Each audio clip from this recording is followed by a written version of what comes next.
because this was one of my intentions tonight. Before I noticed you were hanging out in the chat room, and again, thank you for coming on at the drop of a hat. Thank you. I was going to play 2020 Boogaloo Bingo, right? I was going to open up the phones and let people, have their say on what's going to come next in 2020. So, well, Jimmy, fantastic. You get 3 shots, man. You can enter the raffle 3 times. And I'm actually going to write these down. I'm going to keep them in a little document and save it. So, Jimmy, come on. Give us 3 things. What's your 3 bingo calls, man? Mine? Yep. What, I got to call out numbers? No, you got to guess what kind of craziness is going to come next in 2020. Oh, in 2020? We've had pandemics. We've had all sorts going on, man. What kind of craziness is going to happen in 2020? My bingo picks? I'm going to tell you right now. Yeah. I'm going to tell you 3 wild ones, dude. Okay, well, I think it's very doubtful that there's going to be an election in November. But no election, right? There we go. I'm putting that down as 1. That's one of them, right? Okay. Second is I think asteroids are going to be extremely big in the news in the next 60 days. Yeah, right, but it depends what your definition of news is, because there's parts of the alt media already going with the asteroids. See, you have to kind of narrow that down for me, because that could be self-fulfilling, that one. Well, I mean the trailer for the movie Greenland type asteroids, where some asteroid is going to hit the Earth. I've got it, number 2. That's it, asteroid strike. And number 3, Jimmy, number 3, go for it. The dam in China will burst. Yeah, that's looking rather grim, that. The dam in China. There we go. Right then. So, my three, I'm going to go for some kind of first contact by the end of the year. I know, bold claim, Jimmy, right? First contact in there. What else am I going to go for? I'm going to go for, and only because we haven't had anything really like this, and it's horrible, I'm not going to give a location, but I'm going to go for a 9 earthquake. A 9 earthquake, Jimmy, right? Dun, dun, dun. And I'm going to go for, it kind of ties in with your no election. Blue helmets in America. There you go. Right, there we go. I got you. I got your back on that, and so does the Strong Cities Network and the fusion centers.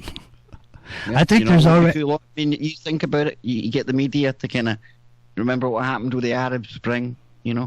Peaceful promoters, protesters getting attacked by a very tyrannical government. Mm-hmm. You soup it up. You take it to the UN. You have resolutions, and you see how it can happen really quickly. It can happen in a heartbeat. Bring in Polly. Hey, Polly. Well, we have to connect them first. All Here right. we go. I'll say hey to him again when he comes back. Yeah, it's almost like deja vu. When he comes in, you can do it all again, man. It's like a time slip. It's like a time slip, and it's almost, what is it, 420? It's always 420 over here. There we go. We have got Polly Nation on the line. Polly, welcome back onto the show. Jimmy, I'll give you your deja vu moment. No, yeah, hey, Polly, what's going on? I just went back in time a couple of times right there before you came on, so I just skipped a couple of my records skipped, and I bounced, and here you are. What's up, Polly? Greetings, gentlemen. How goes it, man? So we were talking about that really cool, I want to call him crazy, but remember, when I call somebody crazy, it's like a term of endearment. That scientist, he's talking time travel, we're talking black holes, we're talking a whole level of craziness. Polly, what do you want to throw in there, man? Well, I had this thought about time travel today. Like anything with human technology, we usually don't get it right at first. Like, it takes a couple of times to get it right. And what if, okay, let's pretend we don't have the ability to time travel, which we might not. I mean, for all I know, we might. But let's say we don't get really good at it for maybe 100 or 2 years from now. So all the time we spend experimenting with time travel ends up with us in this timeline finding stuff like footprints next to dinosaurs, an axe in a rock that's like 50 million years old. Who knows? Maybe even if we went back with the technology to move rocks with sound and stuff, maybe we built the pyramids in the future, or from the future. I don't know how to actually word that, because this is kind of a crazy thought. What if we just really screwed up a bunch of times before, like the first couple of times we went back in time? And who hasn't had that dream as a child? Like, where would you go if you went back in time? Most kids would be like, I want to go see the dinosaurs. And then we have these footprints of human footprints next to dinosaurs. What if that's what someone actually did, and we just couldn't bring them back because we screwed up or we weren't good enough at it yet? Like, what if it's that? Hey, I'm open to anything at this point. It could very well be. That would certainly explain some of these kind of out of time anomalies, as I like to call them. What do you make of that, Jimmy? You know, it's a good point. How do you get a human footprint there? Time travel is definitely something you could put on that multiple choice kind of options, right? Well, I don't know, man. I seen a dude with a cell phone at a Muhammad Ali fight. So I don't know. He's like, hey man, he's super rich. He can go back in time. And he's like, watch this, man. I'm gonna get a picture of me on my cell phone. Muhammad Ali. I've seen Andrew Bashago. I've seen him at the Gettysburg Address. It's funny though, because it makes you think about the movie 12 Monkeys, doesn't it? Oh, I love 12 Monkeys. Have you ever watched the more recent TV series, guys? It was like no, a few seasons, but that gets into some time travel stuff there. And yeah, like we're living now, guys. Pandemic at the start of it all, you know? Well, I'll tell you what, man. If you don't remember, in the movie, he had a bullet in him from World War I. And they found it, you know, when they did an examination on him, just saying, you know, as far as doing time traveling. So Bruce Willis was bouncing all over the place in time, you know. So it's an interesting subject, man. It's always, I mean, I know Kev, whenever you crank up the chronovisor, I can feel the vibration all the way over here in Santa Cruz. So I love thinking about time travel, though. It's great, isn't it? It takes your brain to that place where I think we're starting to reach the critical kind of point where we're getting into concepts and ideas that it's just out with the reach of our mind. Sometimes I honestly feel that. And I was watching a program, and this is mind-blowing, guys, but you've got like two people in this time, right? A couple of teenagers, and one of them goes missing, right? And the other boy, he's never known his father. And turns out the boy that goes missing, he goes back in time, ends up kind of stuck there. And long story short, out of the two mates, the mate that went missing, turns out he was actually his mate's dad. It's such a mind goofery going on, and I tell you, it had my brain melting out my ear.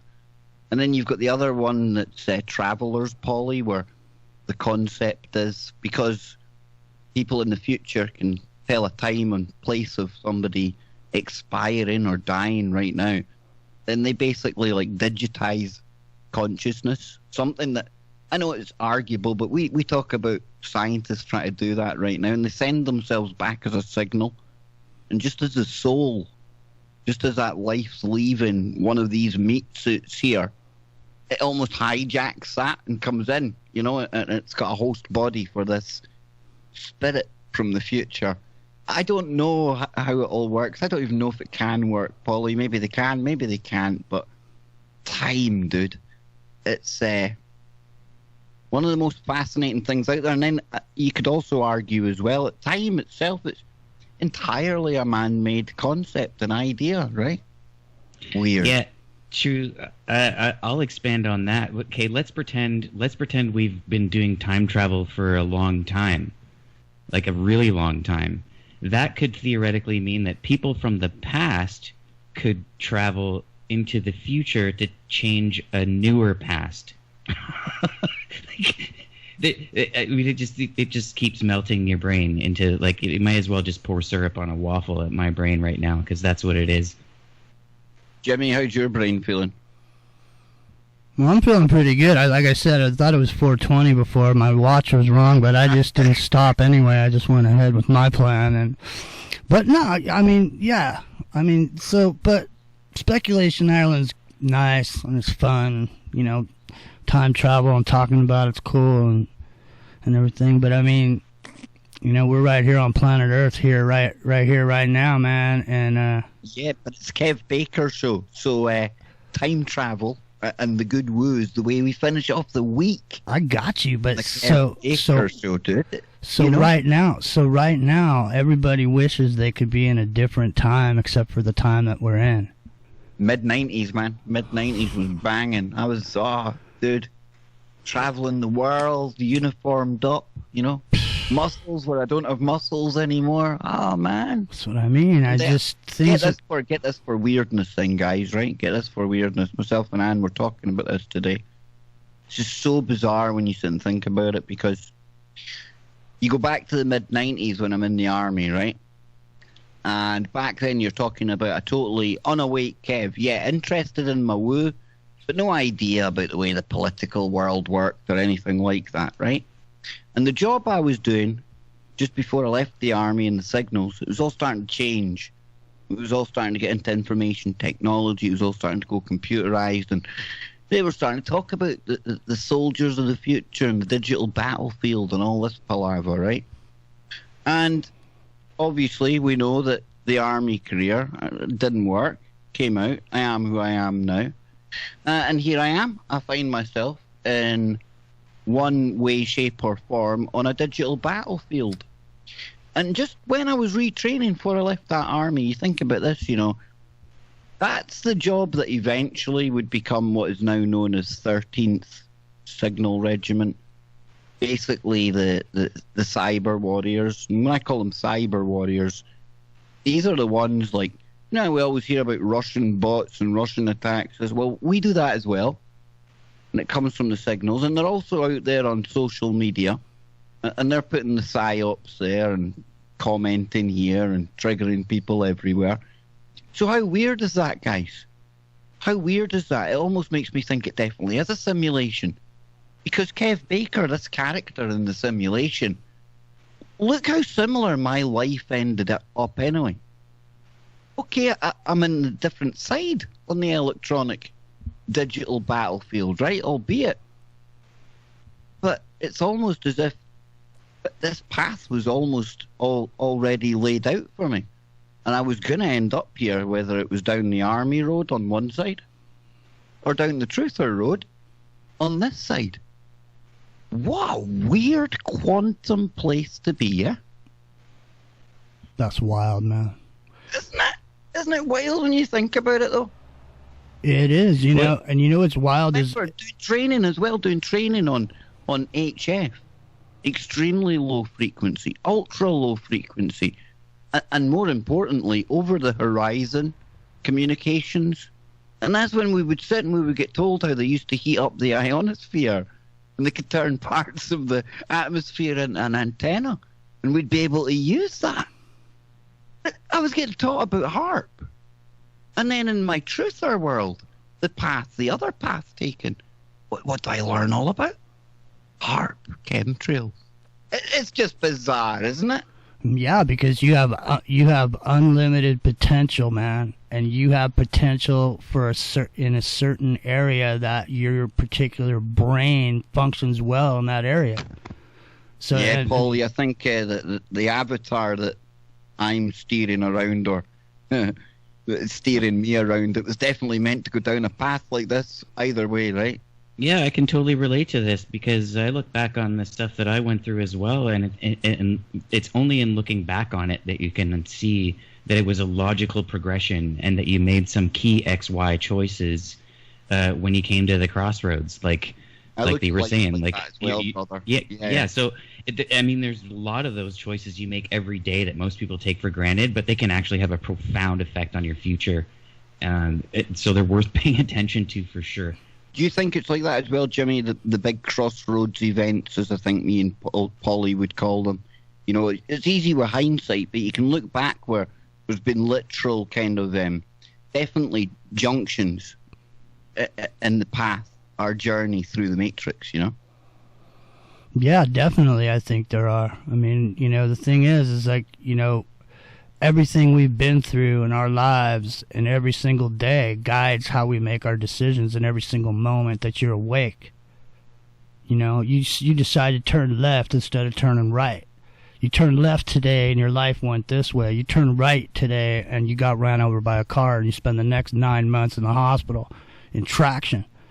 You know what I'm saying? I mean, every single day we make decisions that are going to affect us for the rest of our lives. That's why it's so important to be, you know, somebody who's conscious. That's what consciousness is. It's not like some top of the mountain thing. It's being conscious of what you're doing in every moment. It's like I was talking to a relative of mine yesterday and I was saying, you know, anybody can talk to you any way they want to in any given moment. Like if somebody wants you to do something for them, they act in a certain way. They talk in certain tones, happy, nice tones. They say things in smooth, nice ways. If someone doesn't want you to do something, they yell at you and they inflict all this stuff on you in that way. And everybody gets to make a decision in every single moment how they're gonna be, man. So if you can decide how you're gonna be in a moment, why would you ever choose to go down the road where you inflict harm and pain on somebody else? That's the thing, is being conscious. Add to that, Jimmy. Please do, being conscious. I just wanted to say that, like, that I agree with everything you say as well. And what people need to think is, when they're making these choices, it's not like, don't be afraid to make a yes or no choice or a left or right choice, because the proof of somebody or something of a higher power that's guiding you is very apparent when you look back on it. It's only in I hate to say this, but in hindsight, which is 2020. I like it, Paulie. And that really does bring us to a fine conclusion for this week's KBS. And always keep in mind when you're facing that A or B, left or right, that one or two choices, take one, grasp it, go for it. And always remember, at that moment, potentially, in a quantum world, the other you, the foe you, the mirror you, goes and does that equal and opposite reaction and goes the other path. And from there, spin off the many worlds. And on that note, gentlemen, dang, what a show this has been. It was one thing, and then seeing Jimmy hanging about turned into something completely new, really cool. Polly comes on at the end, sprinkle a bit of icing on, a lot of news, a lot of woo. Hope you've enjoyed it. We provide, you decide. Until next time, wherever you are, make it TFR, didn't touch that dial. And we'll be back on Freaky Friday tomorrow. We've got Kevin Nacy. He's in the hot seat with me and Scotty. Don't go anywhere, more live radio on the way.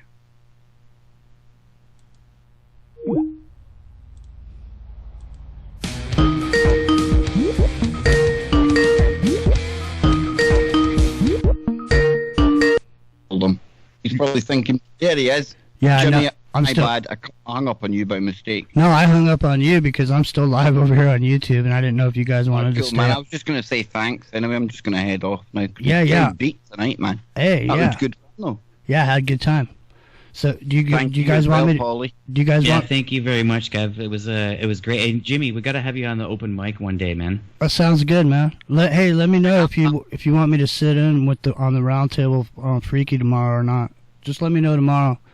I'm around all day. Yeah, I'm around all day. Yeah, So- I'm ready for that too if you need it. Yeah, yeah. No probs, dudes. Sweet. I'm going to shoot off, guys. All right, guys. Beat. All right, I'm see you out. later. Love you.